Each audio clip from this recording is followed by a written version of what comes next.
امشب در 24 اذعان رهبر جمهوری اسلامی به بحران‌های متعدد در کشور. ما فراتر از درگیری‌های نظامی در کانون یک درگیری تبلیغاتی و رسانه‌ای است. علی خامنه‌ای نگرانی‌ها از احتمال جنگ رو رد کرده و از مردم خواست در برابر جنگ روانی مقاومت کنند. Venezuela has been already invaded. We have the Russian agents, we have the Iranian agents, we have terrorist groups such as Hezbollah, Hamas operating. ماچادو برنده جایزه نوبل صلح درباره احتمال مداخله نظامی آمریکا گفته ونزوئلا همین حالا هم تحت اشغال رژیم‌های از جمله ایران و روسیه است. رهبر مخالفان ونزوئلا خواهان قطع منابع حمایت کنندگان خارجی و گروه‌های مسلح شد. و اعتراض وزارت خارجه جمهوری اسلامی به تشدید محدودیت‌های دیپلماتیک بر ایران در مقر سازمان ملل. واشنگتن ادامه فعالیت 3 کارمند نمایندگی ایران رو ممنوع کرده.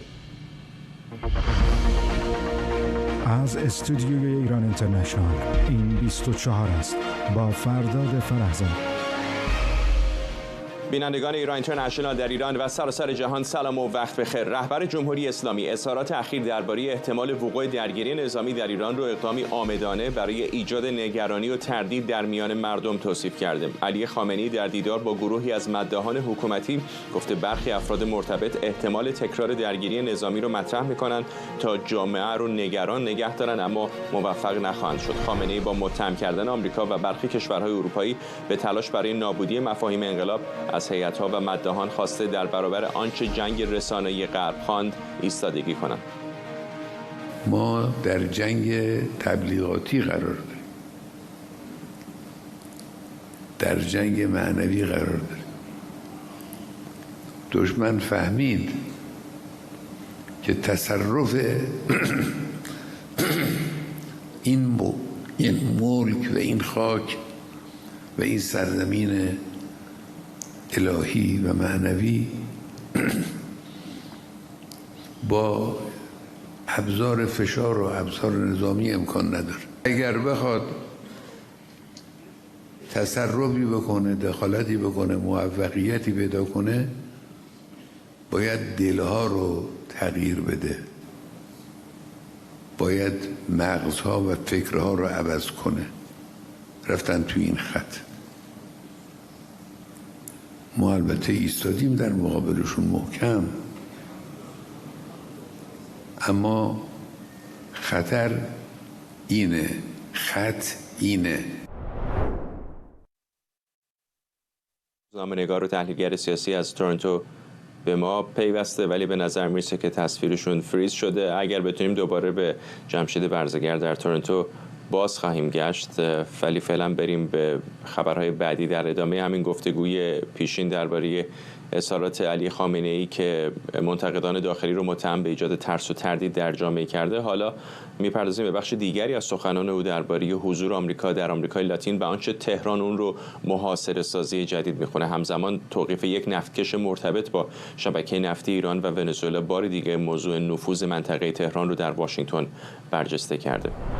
از واشنگتن با آرش علایی همراه میشیم. آرش، جنجال‌های زیادی به پا شده به خصوص بعد از توقیف این کشتی ونزوئلایی. ایرانی ها هم مقامات جمهوری اسلامی به نظر خیلی نگران وضعیت مادورو هستند.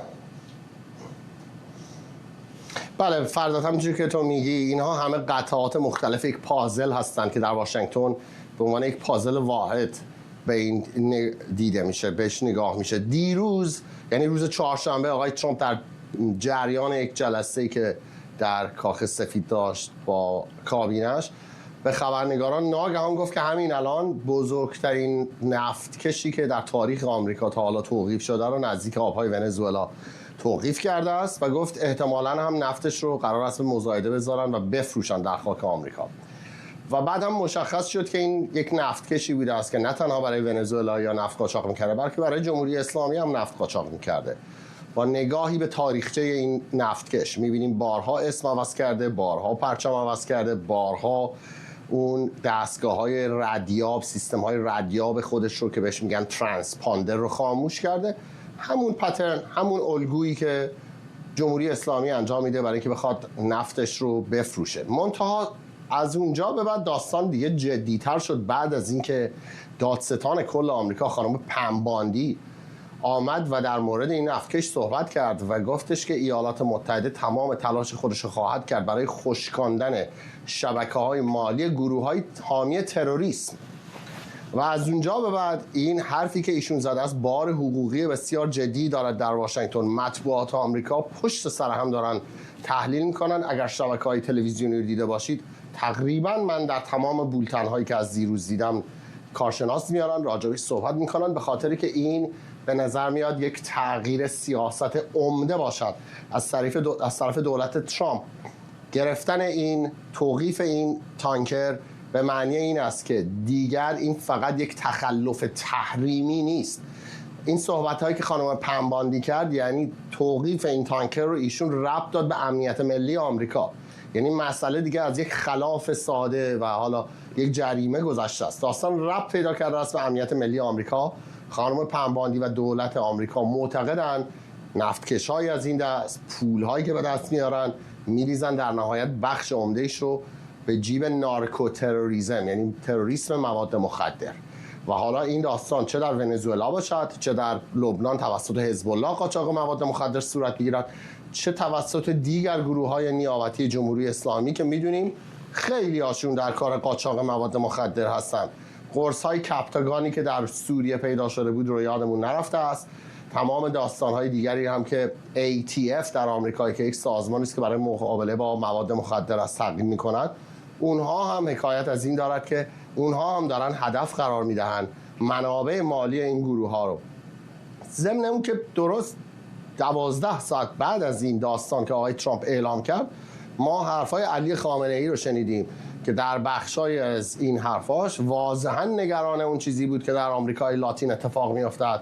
متهم کرد آمریکا رو به سلطه طلبی در آمریکای لاتین و این هم در واشنگتن همونجور که ابتدا گفتم به عنوان قطعات یک پازل بهش نگاه میکنن. بله مطمئناً علی خامنه‌ای و شرکاش و سپاهی هایی که نفت قاچاق میکنن از این قضیه خوشنود نیستن، بسیار نگرانن. فاصله آبهای ونزوئلا با جمهوری اسلامی اینقدر هست که اصلا کاری نمیتونه از دستشون بر بیاد و در این حال این یک حرکتی که به چالش میکشد کل سیستم ناوگان سایه جمهوری اسلامی که در حال فروش نفت است. غیر از اونم این رو بذارید کنار اتفاقاتی که در اوکراین میافتد. همین امروز خبر دادن که اوکراینی‌ها یکی دیگر از تانکرهای نفتکش که بهش میگن ناوگان اشباح روسیه رو مورد هدف قرار دادن. اینا تانکرهای خالی هستن که دریای سیاهن. 2 تا 3 میلیون بشکه نفت از اونجا قاچاق میشود فرداد. 2-3 میلیون نفت ایران قاچاق میشود. حدوداً 1 میلیون نفت ونزوئلا قاچاق میشود. به نظر میاد دولت ترامپ آماده است که برای با این مقابله کند. ممنونم از آرش علایی، همکارم از استودیو دیگر ما در واشنگتن دی سی. حین صحبت‌های آرش هم تصاویر زنده را از کاخ سفید می‌دیدید، جایی که کارولین لویت سخنگوی کاخ سفید داره با خبرنگاران صحبت میکنه. خانم لویت اتفاقاً به این موضوع توقیف نفتکش ونزوئلایی هم اشاره کرد و گفت دولت ایالات متحده قصد داره که نفت ونزوئلا رو مصادره بکنه، اما از طریق پیگیری‌های حقوقی و قانونی، و گفته که توقیف این نفتکش ونزوئلایی هم به دلیل دستور وزارت دادگستری بوده که این کشتی حامل نفت رو مصادره کردن. اگر اجازه بدید میخوام برگردم به اول برنامه، موضوع صحبت‌های خامنه‌ای در مورد طرح دوباره جنگ. جمشید برزگر، روزنامه‌نگار و تحلیلگر سیاسی از تورنتو، ارتباطش با ما برقرار شده. آقای برزگر، نکته که خامنه‌ای میگه که نباید در مورد احتمال دوباره جنگ اینقدر گمان زنی بکنن، چیزی نیستش که مخالفان جمهوری اسلامی بگن. خود مقامات ارشد نظام هم بارها گفتن در این هفته‌ها و روزها و ماه‌های بعد از جنگ 12 روزه که هر لحظه ممکنه دوباره رویارویی صورت بگیره. بله، با سلام به شما آقای فرزاد و بینندگان شما. کاملا درست می‌فرمایید. نه فقط در واقع مقام‌های مثلا اسرائیلی یا آمریکایی یا کارشناسانی در خارج از ایران در واقع این باور رو دارند، این تحلیل رو دارند که یک نبرد دیگر تقریبا قطعی به نظر میرسه با توجه به رویکردی که جمهوری اسلامی در پیش گرفته. میبینید که مثلا در نظرسنجی که در اسرائیل برگزار شد نزدیک به 70% مردم بر این باور هستند که جنگی دیگر هم با حزب الله لبنان و هم با جمهوری اسلامی در سال جدید میلادی در راه است. در خود جمهوری اسلامی بسیاری از مقامات صحبت از احتمال جدی جنگ میکنند، رزمایش برگزار میکنند، از تقویت و بازسازی توانایی نظامی خودشون صحبت میکنند. منتها علی خامنه‌ای همه این صحبت ها رو که یک در واقع باور عمومی و فراگیر هست و احتمال جنگ رو به مراتب بیشتر از هر چیز دیگری میدونه انکار میکنه و درکی اگر نگوییم توهمی، درکی بسیار بسیار ساده انگارانه، غیر واقع بینانه و در این حال به شدت ضد ایرانی داره. شما ببینید راهکاری که او تجویز میکنه برای این وضعیت، به جای اینکه مثلا از قدرت نظامی صحبت بکنه، اینکه قادر خواهد بود جمهوری اسلامی از آسمان ایران دفاع بکنه، مثل جنگ 12 روزه به طور کامل آسمان ایران رو به یک کشور دیگر واگذار نکنه، صحبت از این میکنه که مداحان، تصور بکنید مداحان بیان و در این زمینه در خط مقدم بایستن و بجنگن. این نشون میده که هم تا چه اندازه دست علی خامنه‌ای خالی است و هم تا چه اندازه دور از واقعیت ها داره زندگی میکنه و البته هزینه اون رو هم طبیعتا مردم ایران و کشور ایران هستند که میپردازند. برای علی خامنه‌ای اون چیزی که اهمیت داره حفظ نظام جمهوری اسلامی و در این حال حل و فصل مسئله جانشینی است. بنابراین مسائل دیگه برای او اهمیتی نداره. شما ببینید با وضعیت آلودگی هوا چگونه برخورد میکنه، میگه این مشکل کوچکی است، مشکل مهمی نیست، اگه کمی گرد و خاک در هوا هست در اون وضعیتی که مردم ایران در واقع متحمل میشن و جمهوری اسلامی با بی‌لیاقتی، ناکارآمدی، فساد و عامدانه و آگاهانه در واقع هوا رو هم به یک ابزار و یک اسلحه تبدیل کرده برای کشتن شهروندان ایرانی. در مجموع صحبت‌هایی که میکنه مثل تحلیل‌های قبلیش همچنان پا در هوا و اساساً ربطی به واقعیت‌های جاری نداره. زمانی صحبت از این میکرد که نه جنگ میشود نه صلح میکنیم و بعد دیدیم که جنگ هم شد، بعد خودش اومد انتقاد کرد، گفت وضعیت نه جنگ و نه صلح برای کشور مضر هست و الان هم که همگان دارن در واقع تحلیل میکنند و هشدار میدن که با فعال کردن در واقع تولید گسترده موشک‌های بالیستیکی، همونطور که یک نماینده ارشد ارتش اوایل هفته به کنس پارلمان اسرائیل هشدار داد، گفت که جمهوری اسلامی اولویت خودش رو به تولید گسترده موشک‌های بالیستیکی در واقع متمرکز کرده. همه اینها با توجه به رویکردی که اسرائیل داشته مثلا در مقابل حزب الله، این احتمال رو به شدت افزایش میده که اگر احساس خطر بکنن، احساس بکنن که جمهوری اسلامی توانایی نظامی خودش رو داره تقویت میکنه، قطعا حمله خواهند کرد. ولی همه این واقعیت ها رو علی خامنه‌ای نمیبینه یا نمیخواد که ببینه. ممنونم از شما جمشید برزگر، روزنامه‌نگار و تحلیلگر سیاسی از تورنتو کانادا. ماریا کورینا ماچادو، برنده نوبل صلح در اسلو، درباره احتمال مداخله آمریکا در ونزوئلا گفته کشورش همین حالا هم در اشغال نیروهای خارجی. ماچادو حکومت‌های روسیه، ایران و کوبا و همینطور گروه‌های تبهکار را از حامیان اصلی حکومت ونزوئلا دونسته و از کشورهای دموکراتیک خواسته مسیر این حمایت‌ها را قطع کنند. رهبر مخالفان ونزوئلا بعد از ماه‌ها زندگی مخفیانه با سفری پنهانی وارد نروژ شده، در حالی که پیشتر دخترش جایزه صلح رو به نمایندگی از او گرفته بود.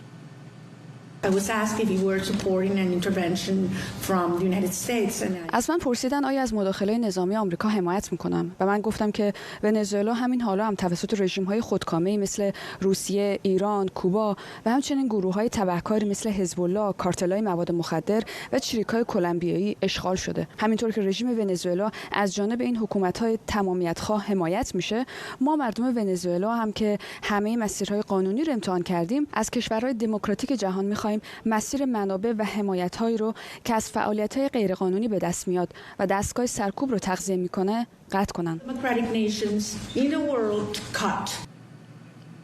ساعتی پیشتر گفتگو با مسیح علی نژاد، روزنامه‌نگار و فعال سیاسی که حالا به دعوت خانم ماریا کورینا ماچادو در نروژ، پرسیدم از دید او اینکه این رهبر مخالفان ونزوئلا جایزش رو به دونالد ترامپ تقدیم کرده چه معنایی برای جنبش‌های دموکراسی خواه داره و آیا چنین حرکتی در فضای ایران هم قابل تصوره که اپوزیسیون از نقش یک دولت خارجی مثل آمریکا و شخص ترامپ حمایت کنه؟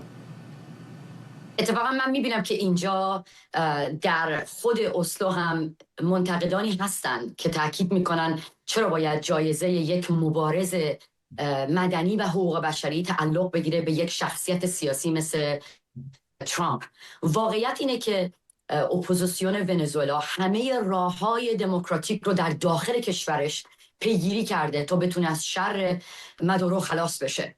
موفق نشدن. هر راهی که بگین رو امتحان کردن و اینجا دیگه بحث فقط حقوق بشر نیست. شما وقتی نگاه میکنین به ادبیات کمیته صلح نوبل میبینید که اونها هم فراتر از بیانیه حقوق بشری قدم برداشتن و مشخصا بحث گذار از دیکتاتوری به دموکراسی رو مطرح میکنن و به همین دلیل به ماریا کورینا جایزه دادن و ماریا کورینا ماچادو هم کاملا آگاهی داره که اگر در این شرایط منافع مردم خودش رو در نظر نگیره فرصت تاریخی رو از دست میده. بنابراین به جای اینکه یک گام حقوق بشری فقط برداره، گام سیاسی برداشت. ممکنه دیدگاه سیاسی متفاوتی در زمینه‌های مختلف با آقای ترامپ داشته باشه، ولی اینجا ترامپ رئیس جمهور منتخب یک کشور دموکراتیکه و متاسفانه این اشتباهی که برخی از فعالان مدنی و سیاسی در کشور ما هم مرتکب میشن و فکر میکنن خودشون رو باید بندازن وسط دعوای چپ و راست آمریکا، وسط دعوای دموکرات و جمهوری‌خواه آمریکا. بخشی‌ها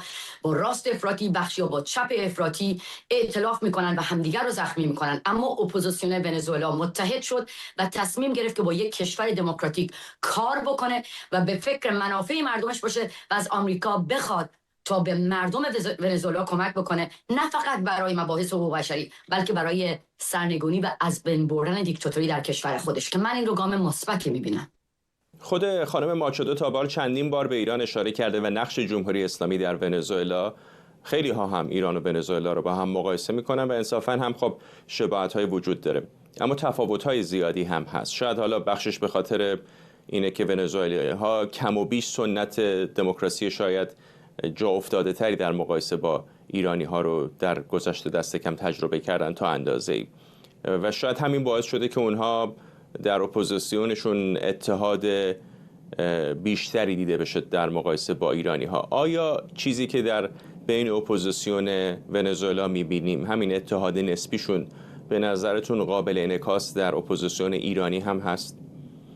دقیقاً همینطوره. چالش‌هایی در اپوزیسیون‌های کشورهای مختلف وجود داره، از بلاروس بگیرید تا روسیه و از جمله خود ونزوئلا. ما در کنگره آزادی که تأسیس کردیم که امسال در پارلمان برلین انتخابات برگزار کردیم بین اپوزیسیون بیش از 60 کشور در واقع دیکتاتوری و استبدادی که تمام رؤسای این کشورها با همدیگه همکاری میکنن، مثل مادورو و پوتین و خامنه‌ای و دیکتاتورهای چین و کشورهای آفریقایی. ما این رو دیدیم که همه اپوزیسیون ها درشون اختلافات وجود داره، اما متحدترین اپوزیسیون ونزوئلا است، به این دلیل که اونها از شکست هاشون یاد گرفتن. الان دقیقاً آموختن که اگر نتونن با هم زیر یک چتر کار بکنن، کشورهای دموکراتیک عملاً قدمی براشون بر نمیدارن. به عنوان مثال در سال 2009 جنبش سبز در ایران بود چه اتفاقی افتاد؟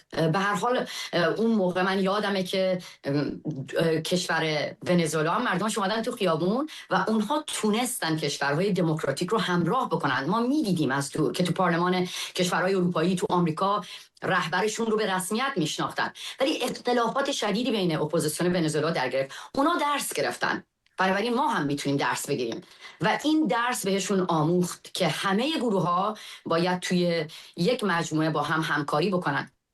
انتخاباتی که برگزار کردن رو کل گروه اپوزیسیون داخل خارج کشور نظارت کردن به شکل مستقل از دولت مادورو. تمام انتخابات رو نظارت کردن و با کشورهای غربی ارتباط داشتن. کشورهای غربی عملاً هم ازشون میپرسن. یعنی من وقتی جایی میرم با لیوپولدو لوپز میبینم که لیوپولدو لوپز وقتی تو هر جلسه شرکت میکنه از ماریا کورینا و ادموندو گونزالس که رئیس جمهور انتخابیشون هست ویدیو داره. همینجا هم گروه‌های مختلف اپوزیسیون وجود دارن، مثل اپوزیسیون کشور ما نیست که هر گروهی طرفداران خودش رو جمع میکنه و تجمع برگزار میکنه یا طرفداران خودش رو در کنار خودش قرار داره و با اونها جلسه میذاره. من فکر میکنم این نکته‌ای هست که ما باید بیاموزیم. تو بلاروس هم که دقت بکنین همین اتفاق میفته. رهبری که انتخاب میشه به شیوه دموکراتیک انتخاب میشه. اپوزیسیونی که تعیین میشه به شکل متحد با شیوه و نحوه کاملا دموکراتیک داخل و خارج و گروه‌های مختلف انتخاب میشه، چون رهبران کشورهای غربی ناظرن و میبینن و اگر این اتحاد رو به شکل عملگرایانه و دموکراتیک نبینن اعتمادی به هیچ گونه از اپوزیسیون نمیکنن و کل در واقع جریان مخالفان رو میذارن کنار و با رهبرای کشورهای دموکراتیک معامله میکنن. چیزی که الان ما میبینیم که تردید دارن. در جنگ 12 روزه‌ای که در واقع اتفاق افتاد سپاه تضعیف شد. جمهوری اسلامی تمام متحدان خودش رو در واقع گروه‌های نیابتی خودش از دست داد، سوریه رو از دست داد، در ضعیف‌ترین شکل ممکن قرار داشت. ولی رهبران کشورهای غربی این رو میپرسن که آیا شما به شکل دموکراتیک اپوزیسیون متحدی دارید، دولتی دارید؟ اینا نکاتی است که اپوزیسیون ونزوئلا پاسخ مثبت بهش میده و اینجا در مراسم صلح نوبل هم همه گروه‌های مختلف اپوزیسیون وجود دارن. چیزی که تاکید کردی درسته، به هر حال اونها احزاب سیاسی دارن، یاد گرفتن، ولی دور نیست برای مردم ایرانی که زخمی هستن ببینن و شاهد باشن که گروه‌ها خودشون رو قربانی بکنن برای کار جمعی و در کنار همدیگه قرار بگیرن که بتونن کشورهای غربی رو وادار بکنن که ادبیاتشون در مورد جمهوری اسلامی فقط در مورد ادبیاتی که ما با شما هستیم، ما با شما می‌ایستیم و حالت قربانی پرستی و ستایش قربانی نباشه، عملگرایانه منزوی کردن و از بین بردن جمهوری اسلامی باشه. اما اگر منصف باشیم شاید کار اپوزیسیون ایرانی به مراتب دشوارتر هست از همتایان ونزوئلاییشون، برای اینکه کم و بیش بالاخره در ونزوئلا کار حزبی هنوز صورت میگیره. خود خانم ماچادو هرچند در خفا ولی بالاخره در ونزوئلا بود. حتی اپوزیسیونی که در خارج از کشور هستن کانال‌های ارتباطی معناداری همچنان با داخل کشور دارن. این در مقایسه با ایرانی‌ها خب خیلی متفاوت است. چقدر چنین چیزهایی به نظرتون کار اپوزیسیون ایرانی رو به مراتب دشوارتر کرده؟ ببینید اگر خیلی صادقانه بخوام به شما بگم، من توی اکثر جلساتی که بین اپوزیسیون مختلف برگزار شد شرکت کردم. همین دغدغه‌ها وجود داره، بحث‌های طولانی شکل میگیره بین اپوزیسیون ونزوئلا. به عنوان مثال لیوپولدو لوپز سال 2009 رهبری مخالفان رو به عهده داشت، همینجور که الان ماریا کورینا این رهبری رو به عهده داره. ایشون هم در داخل بود و الان وقتی سالگرد اون جنبش برگزار شد من دیدم که خانم ماریا کورینا اومد سخنرانی کرد، آقای ادموندو گونزالس اومد سخنرانی کرد و اختلاف نظری وجود داره که چگونه اپوزیسیون داخل خارج با هم کار بکنن، آیا کمک از کشورهای غربی رو با هم بپذیرن یا نپذیرن. این چالش ها وجود داره ولی گفتگویی صورت نمیگیره در مورد ایران، برای اینکه به هر حال بدبینی هایی وجود داره، اختلافاتی وجود داره، جایی حالا به شکل صادقانه تر بخوام بگم ایگو وجود داره، ترس و نگرانی وجود داره و این گفتگو اساسا شکل نمیگیره. هنوز من میبینم که بخشی از مبارزان و مخالفان جمهوری اسلامی کمک گرفتن از کشورهای غربی رو ننگ میدونن.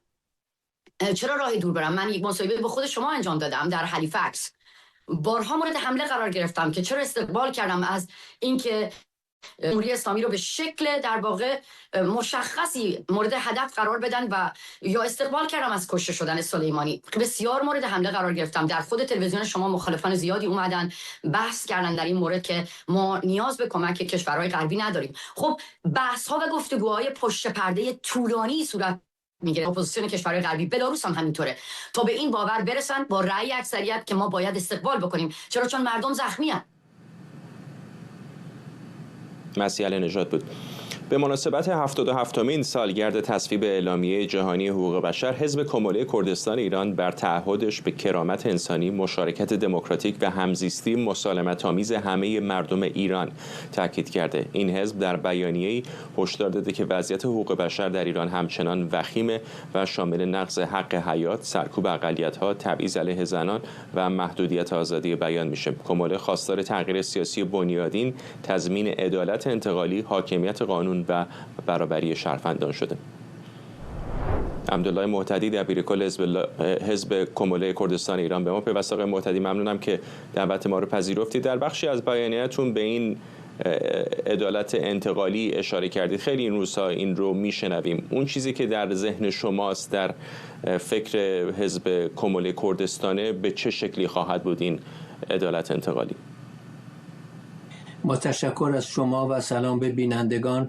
ببینید، مبحث عدالت انتقالی جاهای دیگه مطرح شده و در ایران کمی تازگی داره، ولی اخیراً سندی از طرف بعضی از حقوقدانان داخل و خارج و دستاندرکارانش تهیه شده بر اساس ضوابط بین المللی و تجربیات بین المللی که در این مورد هست. سازمان عفو بین الملل بخش ایرانش در شرکت داشته.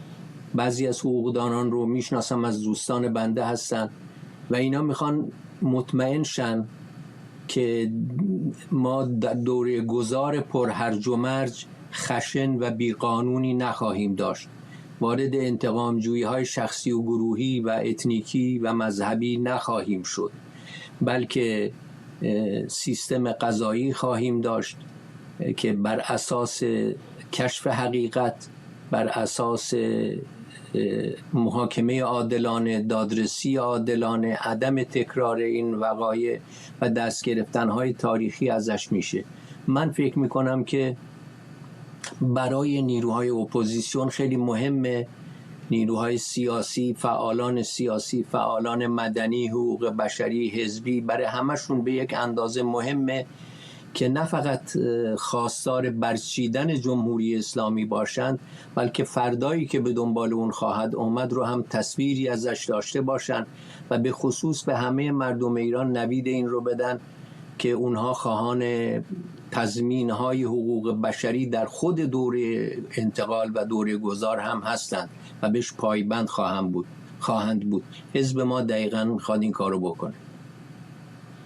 آقای معتدی، در بخش دیگری از بیانیه‌تون به همزیستی محترمانه، مشارکت دموکراتیک اشاره کردید. چندین بار از واژه ایران استفاده کردید. به نظر چتر بزرگی رو در بیانیه‌تون در نظر گرفتید. اما بهتر از من شما میدونید که هنوز بی‌اعتمادی‌های زیادی است بین جریان‌های کردی و بعضی از جریان‌های سراسری در ایران. چه هست به نظرتون ریشه اینها؟ چقدر میشه بر اونها فائق آمد؟ ریشه این بی‌اعتمادی‌ها از کجاست و آیا به نظرتون داره کم رنگتر میشه یا پررنگتر؟ ببینید، این تبعیضان نهادینه شده تو ایران، نه فقط تو قوانین، نه فقط تو عملکرد حکومت‌ها و در سیاست‌های و عملکردهای حکومت‌ها، بلکه در فرهنگ جامعه هم نهادینه شده. تلاش زیادی میخواد که برخلاف جریان و برخلاف موج شما شنا کنید و حقیقت رو نشون بدید و نشون بدید ایران از لحاظ اقتصادی، سیاسی، فرهنگی، زبانی، مذهبی کشور بسیار تبعیض زده است. ملیت‌ها یا جوامع اتنیکی، ببینید کردها، بلوچ‌ها، ترکمن‌ها، عرب‌ها، بهائی‌ها، مسیحی‌ها، دراویش، همه اینا مورد تبعیض قرار میگیرن. اینطوری نیست که فقط آزادی نیست، تبعیض ریشه‌دار و نهادینه شده‌ای در جامعه ایران وجود داره و اگر ما صادق بخوایم باشیم در مورد دموکراسی، بدون رفع این تبعیضات از جمله در مورد کردها، دموکراسی معنای واقعی خودش رو پیدا نخواهد کرد. این رو باید 1000 بار گفت و فکر میکنم اگر درست گفته بشه و درست توضیح داده بشه، و جایی هست برای اینکه ما هنوز امیدوار باشیم به اینکه زندگی مشترک در یک ایران دموکراتیک و آزاد با یک قانون اساسی که نه فقط از اراده مردم ایران سرچشمه میگیره، البته در عین حال خودش رو موظف و مکلف میدونه که در چارچوب میثاق‌های بین المللی حقوق بشر و انجام بگیره و تدوین بشه و به رأی مردم گذاشته بشه. اگر آزادی سیاسی باشه، آزادی رسانه باشه، آزادی‌های حقوق بشری باشه، به نظر من شانس به مراتب بیشتری هست برای اینکه ما حرف خودمون رو که فکر میکنیم حرف منطقی و عادلانه‌ایه و فکر میکنیم نهایتاً به انسجام و وحدت ایران هم کمک میکنه، از پیش خواهیم برد. میتونیم این کار رو بکنیم اگر امکاناتش و فراهم بشه و حقوق بشر دقیقاً این زمین است. طبعاً ما به چیز دیگه هم احتیاج داریم. ما به پشتیبانی و به حمایت از طرف نیروهای مرکزی هم احتیاج داریم. اینطوری نیست دفاع از حق کردها یا بلوچا یا بهایی یا فقط مختص به این جوامع باشه. ما هم به همیاری و همراهی و حمایت همه نیروهای دموکراسی خواه واقعی در ایران احتیاج داریم. میدونم در درون اپوزیسیون گرایش‌های استبدادگرایانه و اقتدار طلبانه از همین الان هم هست، ولی نیروهای دموکراسی خواه بایستی بتونن با توضیح، با تشکل، با سازمانیابی و با همکاری با همدیگه باید بتونن فائق بیان بر این وضع. آقای معتدی، در بخشی از پیامتون به جنگ 12 روزه ایران و اسرائیل اشاره کردید و اینکه نشون داد این جنگ که چقدر حکومت از لحاظ سیاسی ضعیف است. فارغ از اینکه یک نفر نگاهش اصلا به این جنگ چه بوده، موافق بوده، مخالف بوده، خنثی بوده، این اتفاقی است که روی زمین رخ داده. یک کشور دیگری به جمهوری اسلامی حمله کرده، تخریبی به وجود آورده، به قول شما ضعف‌های حکومت رو عیان کرده. ولی به نظر نمیرسه که اپوزیسیون به شکل معناداری از این فرصت پیش آمده استفاده کرده باشن. چه است دلیلش به نظرتون؟ ببینید، اولا اپوزیسیون در سایر زمینه‌ها هم متاسفانه اون اتحاد لازم رو نداره و از جمله در این زمینه. دوم این که به نظر من اختلافات نوعی دیدگاه‌های ایدئولوژیکی که هنوز گسست نکرده از ایدئولوژی حاکم بر جمهوری اسلامی، دیدگاه‌های ضد امپریالیستی یا به قول خودشون ضد صهیونیستی، اینها به نظر من هنوز سنگینی میکنه بر بخشی از اپوزیسیون ایران. ما باید فارغ از اینها، برچیدن جمهوری اسلامی، تأمین دموکراسی، یک ایران دموکرات متکثر فراگیر در آینده رو هدف قرار بدیم. جنگ بشه ما همینو میخوایم، جنگ نشه ما همینو میخوایم. اینطوری نیست که با هر نوسانی، با هر منازعه بین المللی که مسببش هم خود رژیم جمهوری اسلامی پیش بیاد، ما بلافاصله تحت عنوان دفاع از میهن باید متمایل بشیم به جمهوری اسلامی. اینطور نیست. در دنیا هیچ وقت اینطور نبوده. ما بایستی حمایت بین المللی را هم برای جنبشمون، برای مردممون، برای آزادی هایی که میخوایم، برای نوع حکومتی که برای آینده میخوایم به دست بیاریم. بایستی به اونها ولی آقای معتدی، خود شما و تشکیلات کمال کردستان ایران هم در اون زمان کم و بیش سکوت کردید. یعنی مشخص نبود که آیا موافقید، مخالفید، میخواید از این فرصت استفاده بکنید. همین الان در نروژ مثلا خانم ماچدو میبینیم خیلی کم و بیش عیان داره حمایت میکنه از مداخله آمریکایی ها. ببینید، ما از مداخله هیچ کشوری حمایت نکردیم و اصولا معنی زیادی هم نداره این کار، برای اینکه دست ما نیست. نیروهای بسیار بزرگتر بین المللی و منطقه‌ای در کارن و سیاست‌های جمهوری اسلامی است که ایران رو به این جنگ و جنگ‌های بعدی هم احتمالاً خواهد کشوند. این سیاست‌ها رو ما بایستی بدون محابا مورد انتقاد قرار بدیم و تحت هیچ شرایطی در کنار جمهوری اسلامی علیه این نیروهای خارجی قرار نگیریم. ولی این که با همکاری نیروهای خارجی این کارو میکنیم، این بحث دیگری است. ما خواهان حل مسائل ایران از طریق مردم ایران هستیم و تو اون روزها روزهایی بود که اتفاقا ما خیلی محتاط بودیم و هیچ فراخوانی ندادیم. بنابراین کاملا نشون میده که ما حساب خودمون رو از جمهوری اسلامی جدا کردیم بدون اینکه هیچ وابستگی یا دست نشاندگی به هیچ نیروی خارجی داشته باشیم.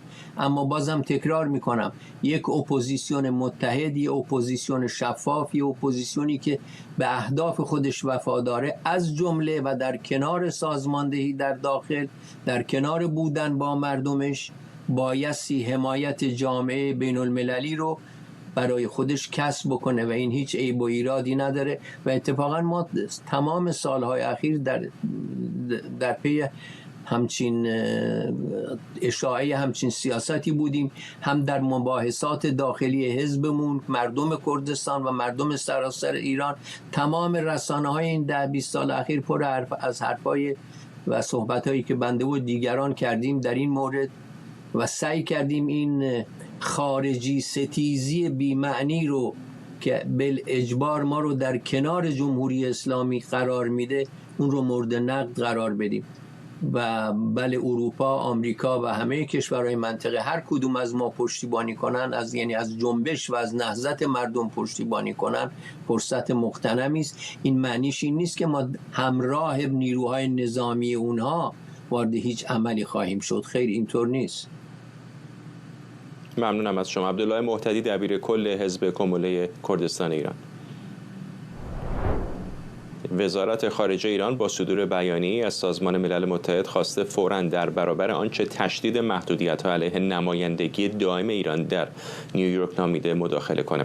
این بیانیه بعد از اونه که وزارت خارجه آمریکا از ادامه فعالیت 3 تن از کارکنان نمایندگی ایران در سازمان ملل جلوگیری کرده. ایران میگه آمریکا با محدود کردن شدید تردد دیپلمات‌های ایرانی، مسدود کردن حساب‌های بانکی و حتی ممنوعیت خریدهای روزانه اونها عملاً در حال آزار و مختل کردن وظایف قانونی دیپلمات‌های ایرانیه. خبرنگارمون مریم رحمتی از مقر سازمان ملل متحد با ماست. مریم، درسته که خصومت ایران و ایالات متحده آمریکا بر کسی پوشیده نیست، اما می‌دونیم بالاخره آمریکا به عنوان میزبان سازمان ملل متحد مسئولیت‌هایی در قبال این سازمان داره. چه میگه خود سازمان ملل در مورد این محدودیت‌هایی که دولت آمریکا روی دیپلمات‌های ایرانی گذاشته؟ اتفاقا من همین سوال رو دقایقی قبل از سخنگوی سازمان ملل پرسیدم و فرهان حق در پاسخ به من گفت که تا این لحظه سازمان ملل هیچ گونه نامه یا شکایت رسمی از سوی جمهوری اسلامی در مورد محدودیت‌های جدید علیه نمایندگی ایران در نیویورک دریافت نکرده، اما گفتند که اونا انتظار دارن که این شکایت یا این نامه رو به زودی دریافت بکنن. فردا یادت هست که در جریان اجلاس مجمع عمومی امسال هم محدودیت‌ها علیه هیئت ایرانی چقدر بی سابقه بود. محدوده رفت آمدشون نسبت به سال قبل به طرز محسوسی کوچیک‌تر شده بود و حتی دیپلمات‌های ایرانی اجازه خرید از فروشگاه‌های بزرگ مشهور آمریکایی رو نداشتن، موضوعی که برای مقام‌های جمهوری اسلامی در سطح بین‌المللی عملاً نوعی آبروریزی تلقی می‌شد. حالا طبق بیانیه جدید وزارت خارجه ایران، تهران از سازمان ملل خواسته که در اعتراض به تشدید همین محدودیت‌ها مداخله بکنه. ایران گفته که آمریکا تصمیم گرفته که فعالیت‌های 3 کارمند جمهوری اسلامی و نمایندگی ایران در سازمان ملل رو متوقف یا عملاً غیر ممکن بکنه. در بیانیه وزارت خارجه جمهوری اسلامی اومده که این فشارها شامل محدود کردن شدید رفت و آمد، محدودیت در حساب‌های بانکی و حتی محدودیت در خریدهای روزانه هستش. اقداماتی که به ادعای جمهوری اسلامی عمدن برای اختلال در فعالیت‌های قانونی دیپلمات‌هاش انجام شده. پیش از این و تا قبل از محدودیت‌هایی که سپتامبر دولت ترامپ وضع کرد، دیپلمات‌های ایرانی میتونستن بین 4 نقطه رفت آمد کنن: بین ساختمان مقر سازمان ملل، نمایندگی ایران، محل زندگی سفیر و زندگی خودشون و همچنین فرودگاه جان اف کندی. اما حالا به نظر میرسه که همین مسیرها هم محدودتر شده، سخت‌تر شده، هرچند هنوز ما اسامی مخصوصا این 3 دیپلمات جمهوری اسلامی رو نمیدونیم و دقیقاً نمیدونیم که دیگر چه محدودیت‌هایی اعمال شده، اما با این حال سازمان ملل و معاون سخنگوی سازمان ملل تاکید میکنن که هر زمان دیپلمات‌های یک کشور در خاک ایالات متحده آمریکا با محدودیت‌هایی مواجه میشن، سازمان ملل طبق مسئولیت‌هاش با کشور میزبان یعنی ایالات متحده آمریکا وارد گفتگو میشه تا این محدودیت‌ها برداشته بشه. اما واقعیت فرداد اینه که با توجه به فشار حداکثری که دولت ترامپ علیه جمهوری اسلامی داره، احتمال اینکه واشنگتن به درخواست‌های سازمان ملل برای کاهش این محدودیت‌ها پاسخ مثبت بده بسیار کمه. باید همچنین در نظر بگیریم که در حال حاضر حتی رابطه خود سازمان ملل با ایالات متحده آمریکا اونقدری خوب نیست و به نظر نمیرسه که مقامات سازمان ملل بتونن اون تاثیرگذاری رو در موضوعات دیپلماتیک و موضوعات محدودیت‌های دیپلمات‌ها هم با دولت آمریکا و دولت ترامپ داشته باشن. به هر حال همه اینها دوباره برمیگرده به همون موضوع اینکه آمریکا درخواست این رو داره که جمهوری اسلامی ایران دوباره وارد مذاکره بشه، مذاکرات هسته‌ای، و می‌بینیم که هر روز این درخواست از سوی جمهوری اسلامی رد میشه و به نظر میرسه که همینطوری میخواد دولت شام فشارهای دیپلماتیک بر جمهوری اسلامی رو ادامه بده. ممنونم. مریم رحمتی، همکارم از مقر سازمان ملل متحد در نیویورک. وال استریت ژورنال گزارش داده طرح صلح دونالد ترامپ برای اوکراین شامل پیشنهادهای بزرگی برای همکاری اقتصادی گسترده با روسیه است. وال استریت ژورنال نوشته این طرح که ضمیمه پیشنهادهای صلحی که در هفته‌های اخیر به اروپایی‌ها ارائه شده، خواهان از سرگیری کامل صادرات انرژی روسیه به اروپا، سرمایه‌گذاری سنگین شرکت‌های آمریکایی در استخراج مواد نادر خاکی و نفت قطب شمال روسیه و همینطور استفاده از 200 میلیارد دلار دارایی مسدود شده بانک مرکزی روسیه برای بازسازی اوکراین شده. خبرنگارمون مرضیه حسینی از کنگره آمریکا به ما پیوسته. مرضیه، چه بیشتر می‌دونیم در مورد این طرح؟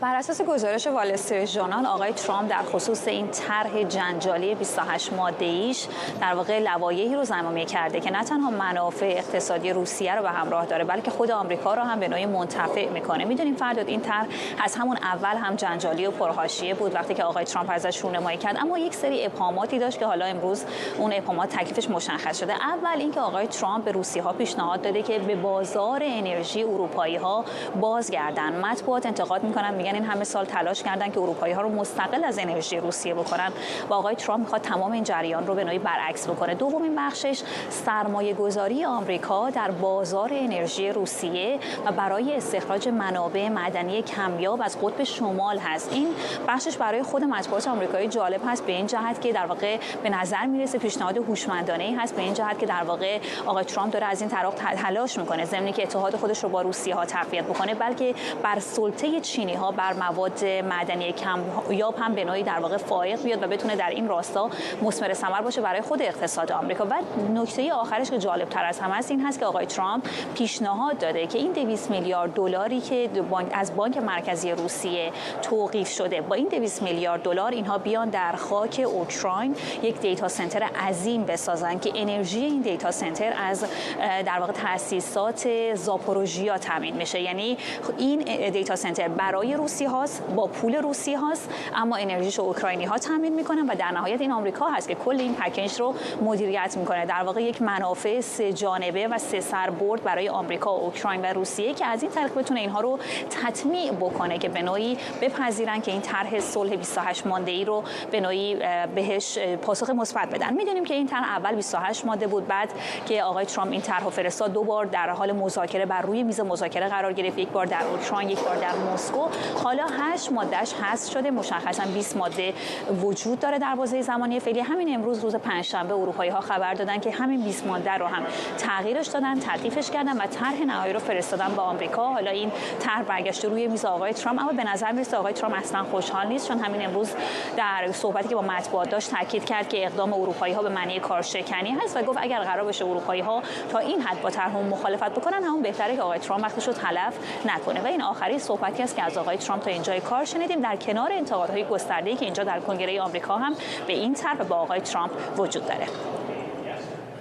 ممنونم از تو همکارم مرضیه حسینی از کنگره آمریکا در واشنگتن دی سی با ما.